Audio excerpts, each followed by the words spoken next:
3, 2, 1. What's going on, everyone? You're watching Ash on Comics. My name is Ash. Here is today's comic, Flash, Year 1, Issue 73, Chapter 4 of the Year 1 cycle, saga, miniseries, arc, run, whatever you want to call it. Joining me today, as always, is Stan the Man. How you doing, Stan? Good to see you. And his trusty sidekick, Forky. Good to see you, Forky. Glad you're still around and not in the trash can. Flash Year 1 is the comic that I got into Flash with, I guess. I've read some Flash before. Sergeant Batts had me read Jeff Johns' arc. That was pretty fun. I didn't enjoy it as much as this, surprisingly, because Jeff John is a master storyteller. I think part of that is because I was jumping in the middle of a big ongoing run and I don't really understand the Flash. So while I did enjoy it, my enjoyment was limited because I didn't know the characters, I didn't have an emotional attachment, things like that. This book, however, is Year 1. This book is meant to tell you a story of the character you don't know. And that's what a Year 1 is about. I've been covering this so far. You can see my other reviews. It's by, subtitle Not Fast Enough. Where we left off on the last Flash comic was right here, the scene. I like this trope. It's not really used much anymore, where the cover of the issue is the last page of the previous issue, or an iteration. Obviously, it's not I don't want it to be the exact last page, but where we left off was Flash shot in the chest, crumbling against the wall inside of his apartment, just like dying. And so here it's the same scene, and I like that because you go to the store, you see this on the shelf, and you're like, oh yeah, that's where, if it wasn't on your mind, because you read all sorts of comics, you're like, oh yeah, I gotta pick this up. I want to know what happens. That's something DC's editorials seem to have forgotten. So there's just really no editorial anymore. They're just a bunch of copy editors. I don't know what they do to make their money. Probably, who knows. Young Justice 7 sucks. I'm assuming because 1 through 6 sucked. So here we see Flash. The bullet feels near my heart. You can see it inside, just through the flesh, almost to his heart. Now, I'm going to forgive this because it's comics, but number one, bullets don't stay intact like that. They deform. Some bullets are designed to splinter up and turn into multiple pieces. They don't just go a few inches into the chest and stop like that. They probably blast a hole through your body. But it's comics, whatever. It gets deeper with each heartbeat. Every move I make, I have to get the bullet out now or I'm going to die. I need to vibrate my hand in and pull the bullet out. But every time I vibrate into something, it blows up. Knock, knock. Ugh. Out of options. No choice but to... And then outside, Barry? It's me, Iris. Now, I know enough about Iris to know that she's essentially the Lois Lane to Flash. I mean, almost essentially she's a reporter. The thing I like about Iris is she's kind of the girl next door. She is a very just woman. This is very refreshing. I know very little about her, and if I'm wrong about anything, you guys know more. You're big Flash fans, correct me. But what I've seen from her is that she is just a good woman who's got feminine natures. She nurtures the family, children.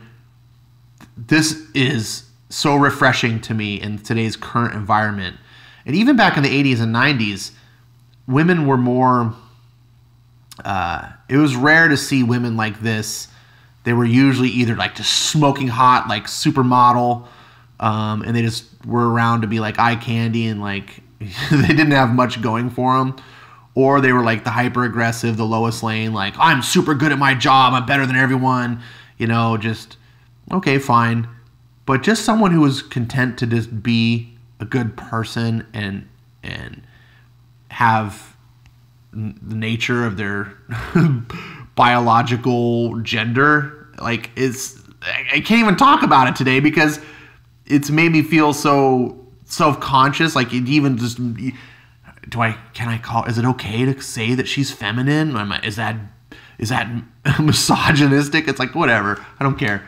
She's awesome. And she's this type of girl that I could understand the main character being attracted to.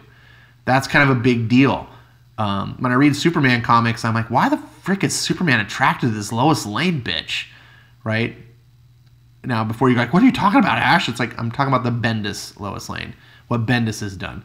I need to believe, and I can believe, if I'm Barry, I would be attracted to this woman. So, anyways, moving on. So, I like here that she opens up and admits kind of like wrongdoing. Like, what is a woman is just... She's like, I made a rookie mistake tonight, Barry. I chased Yorkin down, demanded he answer my questions about the John Bakes murder. Then he pulled a gun and opened fire on not just me, but the people around me. Barry's like, I can't let Iris see me like this. The Flash saved us, but... And I love this, like the changing of the emotion as she's leaning against the door. If I don't do something, the other people could have died because of me. Instead of the Flash, you're the only person I want to talk to right now. She's gonna find... Now, notice this. You're the only person... This is so antithetical to the modern comics. You don't need no man, right? She's a woman that needs her man right now. She's gone through a tragic time, and all she wants is her man. Like, that is so refreshing. I can't tell you, like, reading this as a guy, number one, this is, if you're a woman, this is attractive, okay? Just being feminine, like, you don't want to be needy per se, like, you don't want to be like the clingy, needy type, but a woman who's like,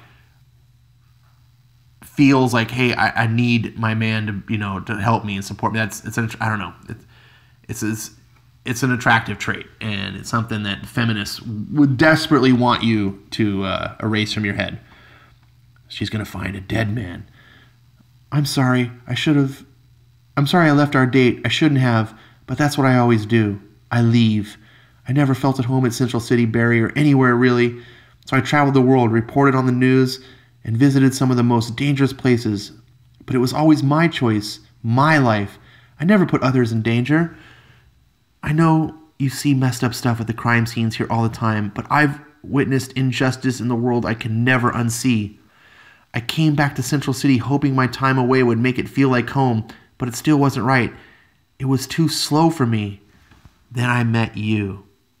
You're cute and kind, and he like pulls out the bullet. Ugh. And you're not here, are you? Drops on the floor.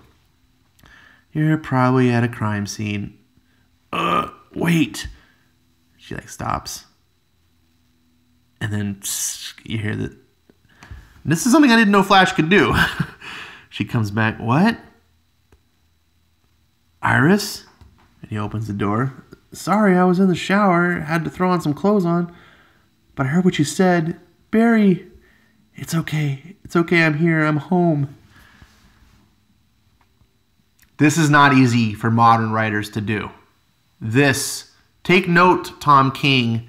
This is how you do relationships. I really enjoyed this. I don't really want my comics to be sappy romance novels or anything like that. It's really hard to do that right, I think. And Joshua Williamson pulls it off just right for me. I get it. She is a huge motivator in Barry becoming the man that he is. And that's another thing that I feel about femininity and women and importance. A strong woman, a good woman, makes a man want to be better. I'm not saying that a good woman, that's what your purpose is. I'm saying that's the effect. When a man has a good woman by his side, it makes him better. That doesn't mean that you're just a step stool. It means that there's a two-part, you're a team. And a guy can excel and he can only be, I think, the man that he's going to be if he's with a good, and conversely, if he's with a bad woman, he can be ruined. That's the power that women have that they don't understand. They think like they live in a world that's like the patriarchy, blah, blah, blah. No. Women run the world behind the scenes. They don't get the glory. They control all the strings, though. A man will do anything for a good woman. They will die for a good woman. These feminists, oh man, it gets my blood boiling every time I think about them. You don't understand, okay? You just be a team. Men need you. Men need women, really. And that's not an insult to you. If you feel insulted because a man needs you, you've got mental issues. So anyways, they're having part ways, blah, blah. I got to go to work, blah, blah, blah, blah. And so back to Flash's inner monologue. I thought I saved the future, that I put Central City on a different path. Was I wrong? My dad was transferred to new prison a few weeks ago. The cops said he killed my mom. He swore he was innocent, but no one believed him. Only me. It's what inspired me to become CSI. I used to visit him once a week. Lately, when I see him, it's just a reminder that I may be able to use these powers to save everyone in Central City, but I can't save him. I want to tell him everything. The lightning, the powers, the future. But what's the point if tomorrow's a disaster anyway? So he goes and he visits the turtle who's been apprehended. Come to see the freak. So we get a rehash. Talks about how the turtle destroyed Central City in the future, and and Barry wants to come and understand. And we get this. Now we get this origin of the turtle, which is done really cool in 2 8-panel pages. Where Turtle's like, he's a scientist and everything's great until he gets married. So he kind of like what I just said before. He has the idyllic life. He gets married and he settles down, has these kids, but because of that, he was excelling when he was by himself. Then he got with a woman, and his peers started passing him by, because they didn't have family. They didn't have anything that are devoted themselves to. So he studied this energy to try to do things, and it had a similar accident to the Flash, but instead of the Speed Force, it's the Still Force, I think is what it's called. And it did something to him. It slowed him down, and his family stayed by his side. But here's what makes a villain. They don't understand what's important in life. Sound familiar? Sound like the feminists that I just talked about? So they're taking care of him. But the problem is he doesn't age. So he lives and they're aging and he's still himself. And he is trying to study this energy and stuff, and he realizes that what's holding him back is love. So he takes this energy from his family, murders his family. Love was holding me back. Through my family's sacrifice, I learned I could drain the forces that push life forward. It helped me get back to normal, but it was fleeting. Again, great themes here. That's what villains are. They pursue the temporary. They pursue what's desirable. They don't understand what's important. And so love is eternal. Love is real.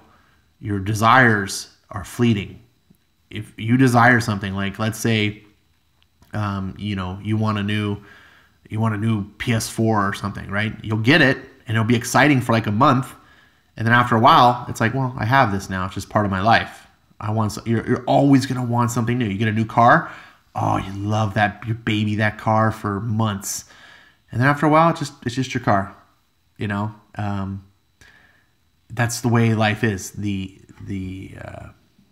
trivial desires, they're fleeting, and I don't think Williamson is trying to come off super deep here, but subconsciously he just understands these things of just good versus evil, righteousness versus unrighteousness, and just what villains are bad. This is what makes villains bad. They don't have a moral compass. They don't understand value.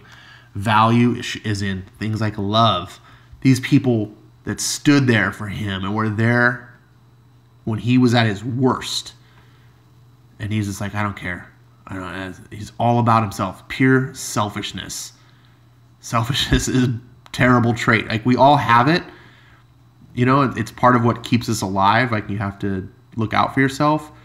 But, man, it's something that needs to be limited. You got to keep that selfishness down, because it's an animal that if we all were just ultimately selfish, we would be like this. And he just talks about his thing, and the Flash stopped me, and blah, blah, blah. Slow and steady always wins the race. And he talks about how he's going to beat the Flash because he can't die, and eventually he'll just outlive him. And then here's an interesting thing. He's like, why are you telling me this? Because I feel a connection to you. Uh-oh. Did you really think I wouldn't recognize you? Your speed? We're the same. You haven't freed yourself of what holds you back yet. What? I don't know what you're talking about. And tries to play ignorant. Don't worry. I won't tell anyone your secret. Not today, at least. I can save that for the future. And man, is this such a great diabolical villain for the Flash. I don't know Flash's rogue gallery at all, but it seems like, oh, that's kind of a no-brainer that the villain for the Flash would be the super slow guy. But the way that this is, it's not just that he's super slow, it's just that he can wait. He's got all the time in the world, and he can plot, and just, you know, as soon as the time when Flash hasn't got his guard up or whatever, it's like, man. So he runs out of there. Seeing the turtle was a mistake. He knows my secret. I'm shaking. I haven't shaken like this in months. The turtle got under my skin so much that I'm running on water. I could do that. The turtle, I'm nothing like him. And I have the evidence to prove it. And he's like, goes down, do the Flash thing. And he's like, damn it. There's nothing here. If I let that future happen, it's all my fault. And then Iris shows up out of nowhere. And Barry's hiding some of this stuff. This is not important. Well, it's important, but not important for the review. And she's asking him some questions about stuff. And it helps us more. Through the dialogue, it helps you understand more of Barry's background and his motivations and things like that. And she's like, talk to me. My mother, my mother was, and then, sack. Are you okay? What the hell was that? I don't know. And then this crack, crack, crack, lightning all over the city. Look! Run! More lightning. Shh. I told you that day you came to see me in Iron Heights, Flash. And Barry's like, what? I win. And then here we cut Future Flash. We got the turtle. So instead of now being in the future, future turtles come to the past. And end of chapter 4. Next, Central City Under Siege. I don't know if this is a 5 or 4 or 6 issue miniseries. This is the best issue so far. I believe this is probably the end of Act 2. If you follow a 3-act storyline, and I'm loving it. It's fun. This is a great book. If you don't know the Flash and you're just curious to see, like, hey, maybe I should try the Flash and see if he rubs off on me, like I was, where I was like, I know who Flash is. I know the surface traits. You know, he's been around forever. but I never like just read Flash himself, get to know his side characters, you know, his secret identity life, you know, the rogues gallery, all this stuff. I don't know. And so it's kind of intimidating to jump in on new characters like that. And I've never just been a speedster guy anyway, but this has been making it really interesting. I love this. I love the character drama, the trying to figure out your life. I love origin stories. And Josh Williamson is handling this well. No surprise, he's one of the best writers at DC. He's writing the Flash ongoing series, which obviously this is a part of. He also writes a really good indie comic for Image, creator-owned, called Birthright, that is a fantasy story of a boy who lives in this real world, and there's like a parallel alternate dimensional world that's like fantasy, right? You're like Lord of the Rings style fantasy. And somehow magically like a dimensional break happens and he gets pulled into this world. Well, it was happened because the people in that world have this prophecy, and he's the chosen one, supposed to be the hero that will deliver them from the great evil nemesis of that world. Now he's just a little boy, so hence Birthright. It's this whole thing. But Josh Williamson takes this very familiar concept and turns it on its head. Just like, at first you're just like, oh, okay, I'm with you. This is okay. And I'm never one who's like balked at unoriginality. If you tell me a story and I go, oh, I've heard this before, I don't care. You know, A Bug's Life is a remake of Seven Samurai. That doesn't bother me. Like, I love Seven Samurai. If you do a good remake of it, I should love it, you know. Pixar's Cars remake of Doc Hollywood. Doesn't matter. It's great. You know, it's like... But I thought this was going to be Birthright. Everything you think you know, you're like, oh, okay, I know where this is going. No, you don't. it's really cool. Anyways, off on a tangent. He's also doing the upcoming new Batman Superman book, which I'm going to recommend based on his talent. I forget who's drawing it. I think there's they're putting someone good on it, but I can't remember. Anyways, I'm going to pick that up because I'm done with Superman. I'm no more Bendis books. And Tom King has killed Batman, so you only have Detective. So I'm like, oh, I could buy this book. I'll buy one book, and it will replace 3 other books. So hopefully... and it's playing off of the Scott Snyder Batman Who Laughs storyline. I feel like DC right now has 2 divisions. They have the Jeff Johns, Scott Snyder side, and then the Dan Didio, Brian Bendis, Tom King side. And they're both fighting creatively for their direction. So Josh Williamson writing this Batman Superman comic following with the Batman Who Laughs seems to be on the Scott Snyder side, which is good because he's also one of the talented writers. This is the stuff we need to support. If I'm right about this, you need to support the Scott Snyder books, the Jeff Johns books, the Josh Williamson books, Robert Venditti books, Peter Tomasi books. Stop buying the crap. I know I love Superman as much as you do, maybe not as much, but I love Superman. But if you love Superman, don't read him being written like crap. Don't tell DC that this is something that their fans support by buying these books. You need to vote with your wallet. Don't buy the Batman books. You know, don't buy these Portland Mafia goons that they're just bringing in. You know, it's like, oh, look, you're getting a Lois Lane and a Jimmy Olsen book. No, you're getting 2 excuses to bring in Bendis' friends. The good writers aren't doing these books. Anyways, I'm way off on a tangent. Batman... I don't even know why I'm saying Batman. Batman Superman coming soon. I think it's next month. Stay tuned for it. Check out The Flash. I really do recommend starting with issue 70. Check out this year 1. Each issue is getting slightly better, and that's all we can hope for, right? So thanks for watching, and I will see you next time. This is Stan the Man, and that's Forky, and I'm Ash. We're out.